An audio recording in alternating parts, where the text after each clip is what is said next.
Okay, Datuk, saya mau tanya juga ni soalan pandangan Datuk ni.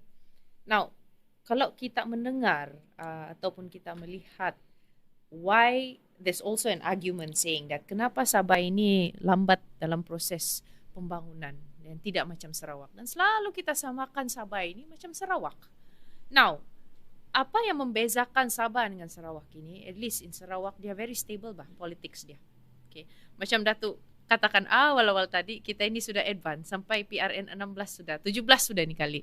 Meaning kita ini lebih demokrasi lah ni, melaksanakan demokrasi dengan lebih advance. Tapi masalah dia, ada yang mengatakan bahawa ketidakstabilan politik yang ada di Sabah ini menyebabkan pembangunan kita terbantut. Kenapa? Sebab setiap kali pertukaran government, jangankan bilang 2 tahun pun kita boleh tukar kerajaan, polisi akan bertukar.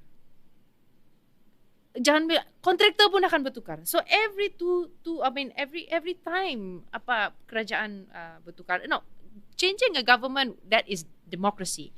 Tetapi apabila tiada kestabilan itu, it causes so much of issues in terms of the infrastructure dan pembangunan kita di Sabah. What are your thoughts about this? Yeah, I agree with you. As you said just now. Yeah. Dalam pilihan raya banyak parti pembangkang berkata pilih kami akan menjadi menang, akan membentuk kerajaan yang baik, membangun. Sama juga kan. That is what actually it happened in Sabah. Apabila lepas pilihan raya, then parti-parti politik mendapat kuasa, mereka lupa tanggungjawab mereka. Sebab itu apabila mereka lupa, maka rakyat tidak akan undi mereka untuk pilihan raya akan datang lagi. That's why we always change the government. 5 tahun tukar, paling tinggi 9 tahun.